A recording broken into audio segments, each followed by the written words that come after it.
الحمد لله رب العالمين والعاقبة للمتقين والصلاة والسلام على سید الانبیاء والمرسلین اما بعد۔ باب ہے حج النساء، عورتوں کا حج کرنا۔ عن ابن عباس رضی اللہ عنہما قال، سیدنا عبداللہ بن عباس رضی اللہ عنہما سے مروی ہے، لما رجع النبی صلی اللہ علیہ وسلم من حجتہ، نبی کریم صلی اللہ علیہ وسلم جب حج سے واپس ہوئے، قال لأم سنان، آپ نے ام سنان انصاریہ ایک عورت تھی، ان سے فرمایا، ما منعک من الحج، تمہیں حج سے کس بات نے روکا، تو نے حج کیوں نہ کیا؟ قالت ابو فلان تعنی زوجہا، انہوں نے عرض کیا کہ فلاں شخص یعنی اس کے شوہر نے، کان لہو نازحانی حج علی احدہما، اس کے پاس 2 اونٹ پانی بھرنے کے لیے تھے، والآخر یسقی ارضا لنا، ایک پر تو وہ حج کو چلے گئے اور دوسرا زمین سیراب کرنے کے لیے تھا، کھیتی باڑی کے لیے۔ قال فإن عمرة فی رمضان تقضی حجة، آپ نے فرمایا اچھا تو تم عمرہ کر لو، رمضان میں جو عمرہ کرے وہ میرے ساتھ حج کے برابر ہوتا ہے۔ جو بندہ رمضان مبارک میں حج کرے گا، عمرہ کرے گا، وہ میرے ساتھ حج کرنے کے برابر ہے۔ اسی وجہ سے آپ دیکھتے ہیں کہ رمضان مبارک کے مہینے میں کتنی رونق لگتی ہے بیت اللہ میں، اس کا سبب یہی ہے کہ اس کو حج کے برابر کہا گیا ہے۔ بعض لوگوں نے یہ سمجھا کہ رمضان میں عمرہ کرنا ہی حج ہے، لہذا انہوں نے کیا کیا، عمرہ کرنے کے بعد حج کرنا سمجھا کہ ہم سے موقوف ہو گیا ہے، ہم سے فرض ادا ہو گیا۔ دیکھیں، ایک ہے تشبیہ دینا، ایک ہے بالمشافہ وہی چیز ہونا فی نفسی ہی۔ مثال کے طور پر میں کہوں یہ بچہ میرے بیٹے جیسا ہے، تو یہ کہاں ثابت ہو گیا کہ وہ میرا بیٹا ہی ہے؟ آپ صلی اللہ علیہ وسلم نے تشبیہ دی ہے نا کہ رمضان میں عمرہ کرنا میرے ساتھ حج کرنے کے برابر ہے، اسی طرح ہے جیسے میرے ساتھ حج کر رہا ہے، لیکن حج تو ادا نہ ہوا۔ اس لیے جن لوگوں کا یہ موقف ہے وہ اس بات کو غلط سمجھے، عمرہ کرنے کے بعد اگر اللہ تعالیٰ نے استطاعت دی، توفیق دی، حج نہیں کیا تو حج کرنا فرض ہے، یہ نہیں کہ عمرہ کرنے سے اس کا حج ادا ہو گیا۔ اسی طرح اگلی حدیث ہے، اس حدیث میں عورتوں کا حج کرنے کے بارے میں ذکر آ گیا کہ عورتوں کو بھی حج کرنا چاہیے۔ عن ابی سعید رضی اللہ عنہ وقد غزا مع النبی صلی اللہ علیہ وسلم 12 غزوة، حضرت ابو سعید خدری رضی اللہ تعالیٰ عنہ سے روایت ہے کہ وہ نبی علیہ الصلوۃ والسلام کے ساتھ 12 غزوات میں شریک ہوئے۔ قال 4 سمعتهن من رسول اللہ صلی اللہ علیہ وسلم، میں نے رسول اللہ صلی اللہ علیہ وسلم سے 4 باتیں سنی ہیں، فاعجبنی ان میں سے وہ کہتے ہیں مجھے بہت اچھی اور بلی معلوم ہوتی ہیں، وہ کیا ہے؟ اللہ تسافر امرأۃ مسیرۃ یومین لیس معها زوجها او ذو محرم، عورت 2 دن کا سفر بغیر محرم یا خاوند کے نہ کرے۔ ایک حدیث میں مطلق سفر ہے کہ عورت بغیر محرم کے، بغیر اپنے کسی رشتہ دار کے وہ سفر پہ نہیں نکل سکتی۔ ولا صوم یومین، اسی طرح آپ نے فرمایا عید الفطر اور عید الاضحیٰ کا روزہ نہ رکھا جائے۔ ولا صلاۃ بعد صلاتین بعد العصر حتی تغرب الشمس، اسی طرح آپ نے فرمایا کہ 2 وقت ایسے ہیں، یعنی 2 نمازیں ایسی ہیں کہ ان کے بعد کوئی نماز نہیں ہوتی۔ ایک عصر کی نماز، عصر کے بعد کوئی نفل نماز نہیں ہوتی جب تک کہ سورج غروب نہ ہو جائے۔ وبعد الصبح حتی تطلع الشمس، اور صبح فجر کی نماز کے بعد بھی کوئی نفلی نماز نہیں ہوتی جب تک کہ سورج نہ طلوع ہو جائے۔ ہاں، فجر کی 2 رکعتیں اگر رہ گئی ہوں سنتیں تو وہ پڑھی جا سکتی ہیں کیونکہ اس کے الگ حدیث موجود ہے۔ ولا تشد الرحال الا الى 3 مساجد، اور ثواب کی نیت سے صرف 3 مسجدوں کی طرف سفر کیا جا سکتا ہے، مسجد الحرام و مسجدی و مسجد الاقصی، ایک ہے مسجد حرام، دوسری ہے میری یہ مسجد نبوی، اور تیسری ہے مسجد اقصی۔ یہاں پر ایک اور بات بھی عرض کروں، علماء نے لکھا ہے کہ وہ لوگ جو اپنے گھر کی مسجد چھوڑ کر کسی اور مسجد میں جا کے اعتکاف بیٹھتے ہیں، کیونکہ یہ بھی ثواب کی نیت ہے نا، یہ بھی ٹھیک نہیں۔ یہ بھی مناسب نہیں۔ اب آپ دیکھیں کہ ہمارے ہاں اعتکاف کا معیار کیا ہے، اعتکاف کا معیار کیا ہے؟ ہم سہولتیں ڈھونڈتے ہیں۔ وہ کون سی مسجد ہے جہاں پہ اے سی چلتا ہو؟ وہ کون سی مسجد ہے جہاں پہ وی آئی پی قسم کی سحری کا انتظام ہو؟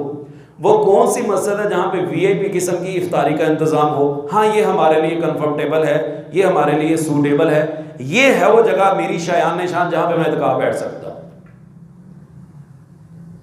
کیا کھانا پینا، سہولتیں لینا یہ مقصد ہے اعتکاف کا؟ رسول اللہ صلی اللہ علیہ وسلم نے جب اعتکاف فرمایا تھا تو کیا یہ سہولتیں تھیں؟ آپ کے صحابہ نے اعتکاف کیا تو کیا یہ سہولتیں تھیں؟ کیا انہوں نے ان سہولتوں کی خاطر اعتکاف کیا؟ اعتکاف کا مقصد تو ہے اللہ کو راضی کرنا، وہ کسی بھی مسجد میں ہو سکتا ہے۔ آپ کے گھر میں اگر کوئی سہولت نہیں ہے تو کیا آپ اپنا گھر چھوڑ دیتے ہیں؟ آپ اپنے گھر سے نکل جاتے ہیں؟ کیا وہاں پہ گزارا نہیں کرتے آپ؟ اگر آپ کے پاس اے سی نہیں ہے تو کیا آپ اپنے گھر سے 24 گھنٹے باہر رہتے ہیں؟ آپ اسی گھر میں انتظام کرتے ہیں۔ آپ کے پاس یو پی ایس بھی نہیں ہے، کیا آپ اپنے گھر سے نکل جاتے ہیں؟ بغیر پنکھے کے، بغیر بجلی کے آپ وہاں پہ گرمی میں گزارا نہیں کرتے؟ تو کیا اللہ کے گھر میں گزارا نہیں ہو سکتا؟ آپ کے گھر میں کچھ کھانے پینے کے لیے نہ ہو تو کیا آپ گھر سے نکل جاتے ہیں؟ آپ اسی گھر میں رہ کے گزارا کرتے ہیں کہ چلو کوئی بات نہیں، کھانے کا نہیں سسٹم بنا تو کوئی مسئلہ نہیں۔ اور اگر اللہ کے گھر میں انتظام نہیں ہو سکا تو کیا آپ اس مسجد سے نکل جائیں گے؟ گو کہ ہماری ترجیحات کھانے پینے کی، سونے کی، سکون اور آرام حاصل کرنے کی۔ اور بھائی جس نے اللہ کو راضی کرنا ہے اس کو ان چیزوں کی کوئی پرواہ نہیں ہے، اس نے ایک خیمے کے اندر بیٹھ کے بھی اللہ کو راضی کر لینا ہے۔ اور جن لوگوں کا مرتبہ نظر کھانا پینا اور سہولتیں تلاش کرنا ہے، اس کا مطلب ہے وہ اعتکاف کرنے کے لیے نہیں ہے۔ اس لیے علماء نے یہ چیز بعد میں نقل کی ہے کہ اعتکاف کی نیت سے اپنے گھر سے اٹھ کر کسی اور مسجد میں جا کے بیٹھنا یہ بھی مناسب نہیں۔ تو اب ہمارے یہاں دیکھ لیجیے کیا ماحول ہے۔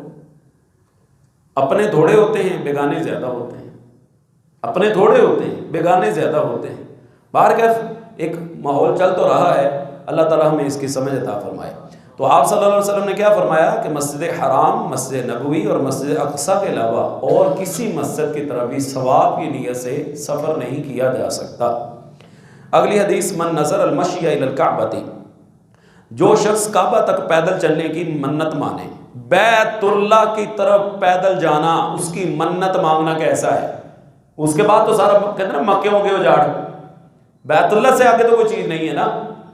آپ صلی اللہ علیہ وسلم نے ایک آدمی کو دیکھا، رآ شیخا یحادی بین بنیہ قال ما بال ھذا، ایک بوڑھے کو دیکھا جو اپنے 2 بیٹوں کے سہارے چل رہا تھا۔ آپ نے پوچھا اسے کیا ہوا، یہ ایسے کیوں چل رہا ہے؟ قالوا نذر ان یمشی، اس نے منت مانگی تھی کہ پیدل جائے گا۔ قال ان اللہ عن تعذیب ھذا نفسہ لغنی، آپ نے فرمایا یہ اپنی جان کو تکلیف دے رہا ہے، اللہ تعالیٰ اس سے بے نیاز ہے، اللہ کو ایسی تکلیفوں کی کوئی ضرورت نہیں ہے جو انسان اپنے آپ کو ڈال دیتا ہے۔ اللہ تعالیٰ ایسی تکلیف نہیں بندے کو دیتا، وہ تو غنی ہے، وہ بے پرواہ ہے ان چیزوں سے۔ وَأَمَرَهُ أَن يَرْكَبَ، آپ نے اسے حکم دیا کہ سواری کے اوپر سوار ہو جا۔ اور ہمارے ہاں یہاں پہ شہروں کا شہر سفر جو ہے پیدل چل کے کیا جاتا ہے ننگے پاؤں، کہ میں نے جی منت مانگی ہے، میرا اگر یہ کام ہو گیا تو میں فلاں شہر کے اندر پیدل چل کے جاؤں گا اور ننگے پاؤں جاؤں گا۔ آج کل ایک ٹرینڈ چلا ہوا ہے بیت اللہ کا حج کرنے کے لیے فلاں بندہ فلاں شہر سے پیدل ہی چل پڑا ہے۔ مزہ تو تب ہے جب واپس بھی پیدل ہی آئے، واپس پیدل نہیں آتا۔ آپ اکثر دیکھ لیں، ہمارے ایک عام مثال لے لیں، کوئی بندہ آپ کو راستے میں ملے گا نا، وہ چل چل کے مسجد میں آ جائے گا، جب واپسی کی باری آتی ہے کہ نا میرے موٹر سائیکل پر آ کے لا دی، واپسی بھی جاؤ پھر اسی طرح جاؤ، نہیں گیا وہ واپسی اس طرح، وہ واپسی پہ سہارا ڈھونڈتا ہے۔ کیا ہے، ٹی وی کے اوپر خبر آئے گی، سوشل میڈیا کا کوئی بلاگر آئے گا، اس کی ویڈیو بنائے گا، لوگوں کو دکھائے گا دیکھو جی پیدل حج پہ جا رہے ہیں۔ لا یکلف اللہ نفسا الا وسعہا، اللہ تعالیٰ کسی بھی انسان کو اس کی وسعت سے زیادہ تکلیف نہیں دیتا، تو یہ اپنے آپ کو تکلیف میں کیوں ڈال رہا ہے؟ بھائی حج کی سہولت، اپنا جہاز کی سہولت موجود ہے، بحری جہاز کی سہولت موجود ہے، وہ سہولت استعمال کر لو۔ تو یہ جو ہمارے ہاں ایک ٹرینڈ بن چکا ہے نا جی، فلاں شہر سے بندہ چل پڑا جی، وہ پیدل ہی حج کے لیے جا رہا ہے، یہ مناسب نہیں ہے۔ اس کے بعد آخری حدیث اس باب کی، عن عقبہ بن عامر رضی اللہ عنہ، سیدنا عقبہ بن عامر رضی اللہ تعالیٰ عنہ سے مروی ہے، نظرت اختی ان تمشی الی بیت اللہ، میری بہن نے بیت اللہ تک پیدل جانے کی نظر مانی، وامرتنی ان تستفتی لہا نبی صلی اللہ علیہ وسلم، اور مجھے یہ کہا کہ جا کے نبی علیہ السلام سے اس بارے میں پوچھ کے آؤ۔ یہ ہے ایک طریقہ کا کہ آپ کوئی بھی قدم اٹھانا چاہتے ہیں آپ اہل علم سے پوچھیے کہ میرا یہ کام ٹھیک ہے۔ فَاسْأَلُوا أَهْلَ الذِّكْرِ إِن كُنتُمْ لَا تَعْلَمُونَ، اللہ تعالیٰ 17ویں سپارے میں سورۃ انبیاء میں بھی اور سورۃ النحل 14ویں سپارے کے اندر بھی فرماتے ہیں کہ اگر تمہیں کسی چیز کا پتہ نہ ہو تو اہل علم سے پوچھ لیا کرو۔ لہذا ان کی بہن نے کہا کہ جاؤ جا کے نبی علیہ السلام سے اس بارے میں پوچھ کے آؤ۔ فَاسْتَفْتَيْتُ، کہتے ہیں میں نے نبی علیہ السلام سے اس بارے میں پوچھا، فقال لِتَمْشِي وَلْتَرْكَبْ، وہ پیدل بھی چلے اور سوار بھی ہو جائے، مطلب جتنا پیدل چل سکتی ہے پیدل چل لے، سوار ہو سکتی ہے تو سوار بھی ہو جائے۔ کیا مطلب کہ اپنے آپ کو تکلیف میں نہ ڈالے کہ پیدل چل چل کے انسان ہلکان ہو جائے اور اس کے بعد خود اس کی جان نکلنے والی ہو جائے۔ وہ ایک صحابیہ تھی نا حضرت زینب رضی اللہ تعالیٰ عنہ، نبی علیہ السلام نے دیکھا مسجد نبوی کے ستون کے ساتھ رسیاں بندھی ہوئی ہیں، ہاں یہ کیا ہے؟ کہا جی یہ قیام کرتی ہیں اور جب تھک جاتی ہیں نا تو اپنے بالوں کو ان رسیوں کے ساتھ باندھ لیتی ہیں تاکہ میں نیچے نہ گر جاؤں۔ آپ نے فرمایا کہ نہیں، یہ مناسب نہیں، اللہ تعالیٰ کسی انسان کو اتنی تکلیف نہیں دیتا کہ آپ اپنے کیوں اندر تو تکلیف دے دیں۔ میں نے ایک واقعہ پڑھا تھا کہ ایک خاتون مسلمان ہوئی، اس سے پوچھا گیا کہ تمہارا مسلمان ہونے کا سبب کیا ہے؟ کہنے لگی میں نے قرآن کا اتنا سا ٹکڑا پڑھا تھا جس میں اللہ تعالیٰ نے فرمایا فَقْرَؤُوا مَا تَيَسَّرَ مِنَ الْقُرْآنِ، جتنا تمہیں آسان لگتا ہے اتنا قرآن پڑھ لیا کرو۔ کہنے لگی اتنی وسعت، اتنی کشادگی کہ کوئی جبر نہیں ہے کہ تم نے روزانہ کی بنا میں اتنا ہی پڑھنا ہے، جتنا تمہیں آسان لگے۔ ایک آیت پڑھ سکتے ہو ایک پڑھ لو، ایک لفظ پڑھ سکتے ہو ایک لفظ پڑھ لو۔ اندازہ کیجئے کہ اتنے سے ٹکڑے سے وہ مسلمان ہو گئے۔ تو شریعت ہمیں کیا کہتی ہے کہ اپنے آپ کو اتنی تکلیف دو جتنی تم برداشت کر سکتے ہو۔ جب شریعت نے ہمیں کسی تکلیف میں نہیں ڈالا تو ہم اپنے آپ کو مصیبت میں کیوں ڈالتے ہیں؟